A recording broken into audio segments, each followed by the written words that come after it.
tepuk tangan bagi Tuhan kita yang dahsyat. Bapak Ibu, di sini kita melihat ketika masalah berat di depan kita, apa yang kita pikirkan saat itu? Harta kita kah? Deposito kita kah? Atau rumah kita kah? Tidak ada yang kita pikirkan tentang hal itu, Bapak Saudara. Yang kita pikirkan adalah tentang Tuhan, fokus kepada Tuhan. Saya yakin keluarga ini tidak akan kuat sampai hari ini. Mereka tidak akan kuat dapat melewati semua dengan memakai mindset cara pandang dari dunia ini.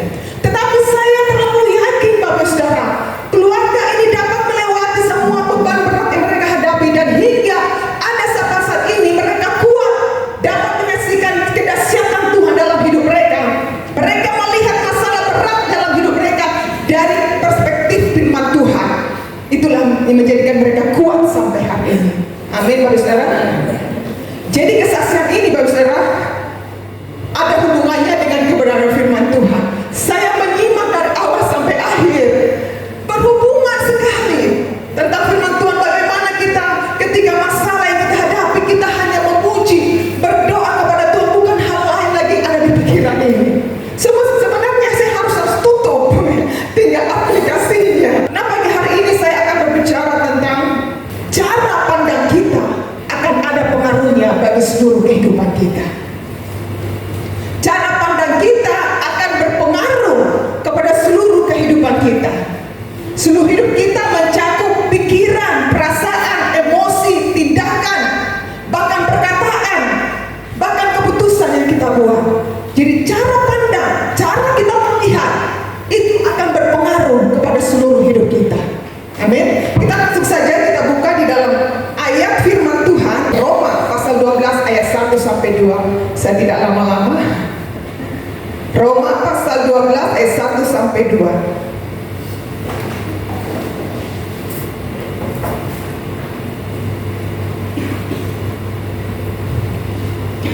Sudah ya? Baik, kita baca dulu dari ayat 1. Ini ayat 1 dengan ada kaitannya juga dengan ayat 2, kita tidak bisa pisahkan. Ayat 1 kita baca dalam nama Tuhan Yesus. 2, 3.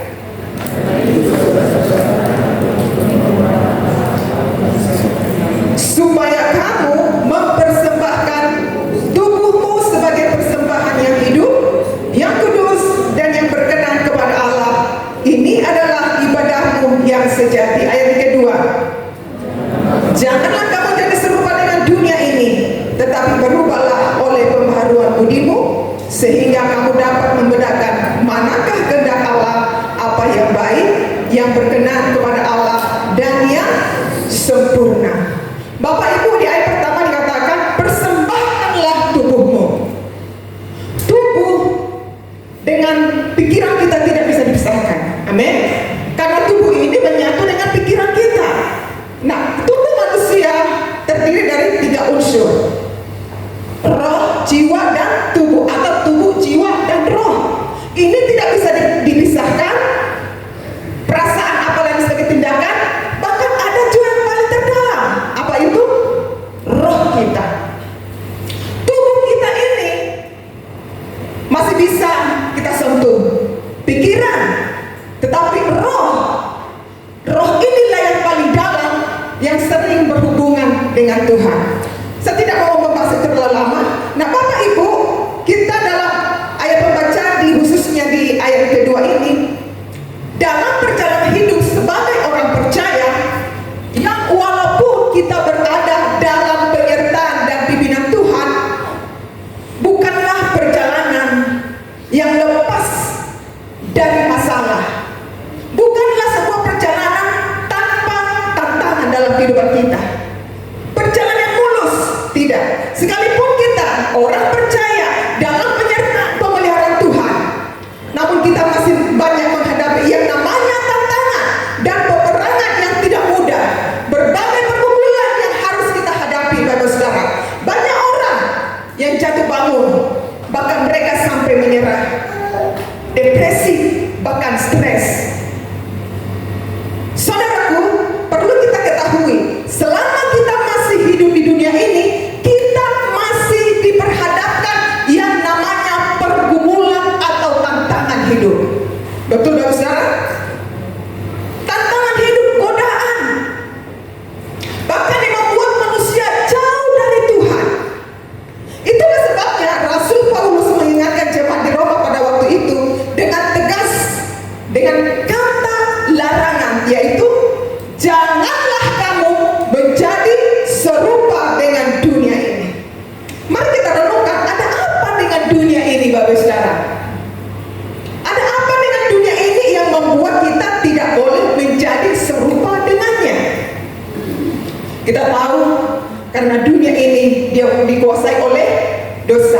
Mulai dari manusia pertama, yaitu Adam dan Hawa di Taman Eden. Dan akibat dosa, dari dosa ini banyak aspek dunia yang kita lihat sekarang ini dipenuhi dengan kejahatan.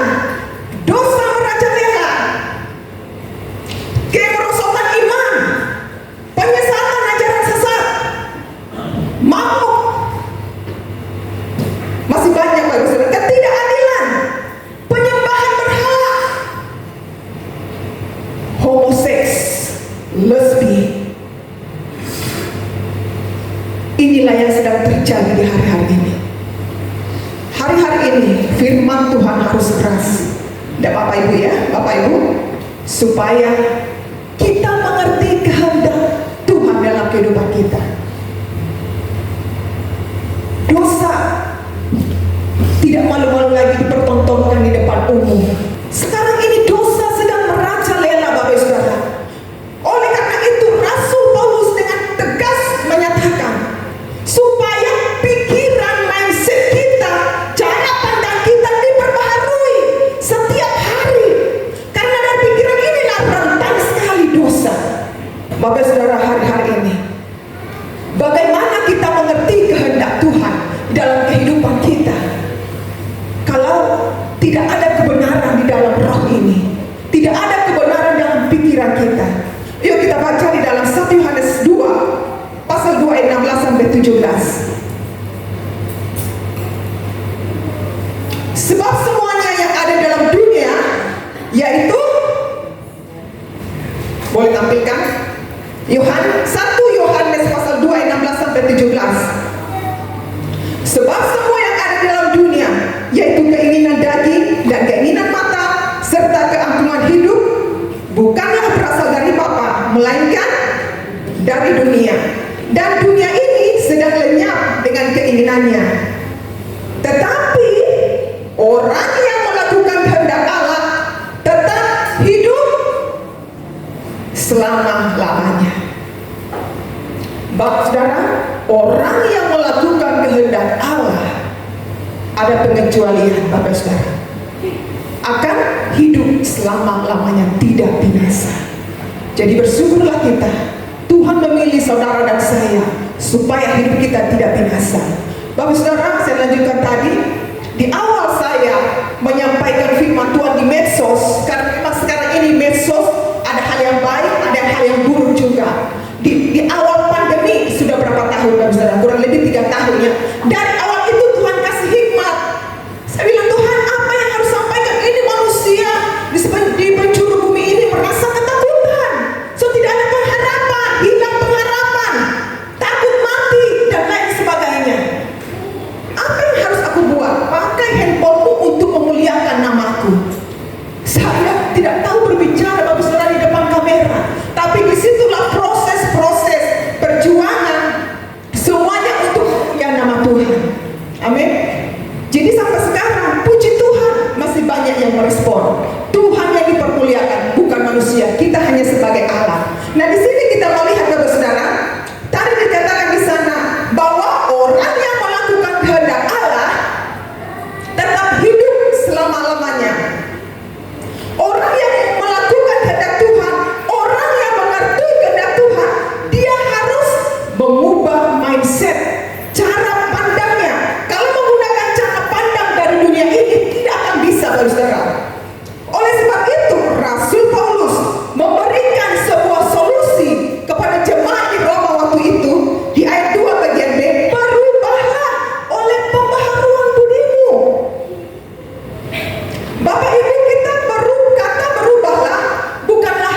mudah. Amin. Sebuah perubahan terjadi butuh perjuangan, butuh proses. Perubahan terjadi tidak semudah membalikan telapak tangan. Dia butuh bayar harga. Bagi saudara, seringkali kami ada yang kami layani. Masih di Jakarta dulu kami sama-sama pelayanan dengan suami. Bahwa sebuah pertobatan itu, perubahan itu dalam hidup seseorang butuh proses, bayar harga. Dan oleh sebab itu, dia harus dituntut terus menerus diperbaharui mindset pikirannya supaya dosa yang di belakangnya yang sudah ditinggalkan tidak tertarik lagi. Dan seperti itu toh, tarik ulur, gak lemah lagi, tarik lagi, maju lagi.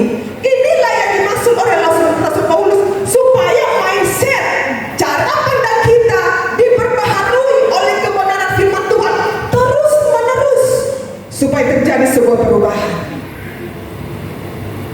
Tapi kembali kepada pribadi kita masing-masing. Pilihan ada di tangan kita. Tuhan tidak memaksa manusia untuk mengikuti perintah-perintahnya. Tuhan memberikan free will, kehendak bebas. Mau hidup binasa, atau mau hidup diberkati, atau mau hidup kekekalan, berarti kita harus hidup dalam kebenarannya. Amin. Nah, mau berubah berarti saudara dan saya terus menerus diperbaharui pikiran kita dengan firman Tuhan. Bapak saudara, mungkin muncul sedikit pertanyaan. Kenapa sih harus pikiran ini? Di ayat 2 tadi, kenapa harus pikiran ini? Sebesar apa orang bilangnya? Karena memang sangat rawan di pikiran ini, Bapak saudara. Betul, Bapak saudara? Rawan ini pikiran. Jadi apa yang kita input lewat pikiran, itu yang akan output keluar. Amin. Kalau input kita hal yang positif, outputnya juga akan kepada hal yang positif dalam hidup kita bagi orang lain. Dari cara kita melihat, cara kita memandang, itu akan berpengaruh ke seluruh tubuh kita. Perasaan hati, dari manakah datangnya cinta? Dari mata turun ke hati. Pikir, ingat-ingat. Bagaimana? Tapi terlalu tegang saya semua serius kalau merespon firman Tuhan. Ya, mengerti kehendak Tuhan. Bapak saudara, waktu sebelum berkenalan dengan beliau, natap dia, tunggu di rumahnya. Ya kan? Tapi jujur Bapak saudara, sebelum saya melihat wajah beliau, saya berdoa. Waktu di Jakarta, saya dulu pengerja di GBI, salah satu gereja di GBI Jakarta. Hanya seniors, pakai rok panjang, kemeja panjang. Jadi saya berdoa, saya bilang begini. Waktu saya dulu dari Kristen Protestan, latar belakang Kristen Protestan, tidak mengenal firman Tuhan, hanya Kristen KTP, hidup dalam penyembahan berhala. Tapi puji Tuhan, dengan kakak rohani saya ditanggalkan itu semua, ikat-ikatan dari nenek moyang, dibawa semua itu ikatan jampi-jampi semua, lepaskan, dibakar, mengalami perjumpaan dengan Tuhan. Ini sebuah perubahan yang dialami oleh seseorang. Nah, saya berdoa, Tuhan, nanti calon suami saya berbicara. Sudah mungkin pernah ya mendengar dulu kesaksian saya. Calon suami saya nanti yang takut akan Tuhan, yang saya minta yang takut akan Tuhan. Saya tidak minta dia pendeta, dia pintar main musik atau lain sebagainya. Yang takut akan Tuhan. Ketika dia takut akan Tuhan, dia akan sayang keluarganya. Nah, singkat cerita, kakak rohani saya ajak saya doa semalaman karena saya dulu suka ikut berdoa di gereja beliau. Singkat cerita, pas doa semalaman, beliau main musik. Sini, saya duduk. Saya bilang, di doa ini kan ada pergumulan toh, itu dari dominasi gereja pada waktu itu. Saya khusyuk sekali berdoa karena dari rumah saya berdoa minta itu, minta jodoh. Jomblo. Kalau jomblo puasa dulu di rumah. Kalau memang Tuhan sudah kehendak Tuhan, minta tanda dari Tuhan. Amin. Minta yang takut akan Tuhan. Ya, masih jomblo angkat tangan. Iya, saya duduk paling karisan kira seperti ini. Dia main musik, belateng rambut. Belah Tengah, ya kan? Dulu kan musim-musim artis sama itu yang Korea, apa itu? Cina sama itu? Adi Lau, Belah Tengah. Ban musik beliau. Dari cara kita melihat, Tuhan, saya sih pengennya seperti itu. Kalau Tuhan bisa berbicara, memang ini permintaannya. Tapi Tuhan tahu ke depannya seperti apa, ya kan? Saya bilang, Tuhan, saya mau seperti dia. Dia pasti takut Tuhan. Dia pintar main musik, pasti dia romantis, romantis. Sedikit ya, supaya sedikit kita relax begitu. Betul Bapak Saudara. Saya mau seperti dia gitu. Berminggu-minggu, berbulan-bulan masih HP masih zaman Siemens, ya Siemens. Boleh minta nomor HP, masih di kantin tuh. Jadi saya cerita, tidak ada, maksudnya tidak ada I love you aja sekarang basi ya. Tidak ada kata, tapi dari tindakan. Saya berdoa, Tuhan, apakah ini dari jodoh saya? Tapi dari perbuatan, kasihnya, perhatiannya. Oh berarti so ini diuji lagi waktu. Wah pegangan tangan, saya ingat berat. Tanya sama beliau, tinggi bahasa orang Manado. Saya ingat berat, walaupun itu manusia, tapi saya ingat saya. Tuhan, kalau Tuhan bilang tidak ada yang bisa, berarti sedia. Betul. Tapi proses Saudara, perjuangan yang kami hadapi tidak sedikit. Tetapi ketika kita mengerti kehendak Tuhan, kita mengerti apa yang Tuhan mau dalam hidup kita, kita mengerti apa yang harus kita lakukan dalam hidup kita, kita akan melihat kebaikan-kebaikan Tuhan dalam hidup kita. Amin. Jadi cara kita melihat, mindset, cara pandang kita akan mempengaruhi seluruh hidup kita. Bapak Saudara, mungkin seringkali pemikiran hal-hal yang negatif ya muncul dalam pikiran kita. Contoh sederhana, mungkin Bapak Saudara bertemu dan melihat orang yang pernah menghakimi saudara, yang menyakiti saudara. Apa yang timbul dalam pikiran hati saudara? Nah, disinilah kita sadar bahwa mindset kita, cara pandang kita sangat dipengaruhi oleh apa yang kita lihat, apa yang kita masukkan ke dalam pikiran ini. Firman Tuhan menekankan pentingnya pembaruan budi atau pikiran melalui kebenaran firman Tuhan. Ketika kita perbarui pikiran kita dengan firman Tuhan, maka cara kita melihat dunia ini dengan segala sesuatu di dalamnya pasti berbeda. Tadi keluarga yang bersaksi, saya percaya ya, tadi saya sampaikan, mereka melihat masalah berat dalam hidup mereka di depan mereka. Ketika mereka menggunakan mindset dengan cara pandang dunia ini, mereka tidak akan mampu. Tapi mereka menghadapi masalah berat dalam hidup mereka dari perspektif firman Tuhan, mereka kuat sampai hari ini. Itulah kedahsyatan Tuhan. Nah, ada beberapa hal, poin penting, 2 poin saja yang perlu kita ketahui.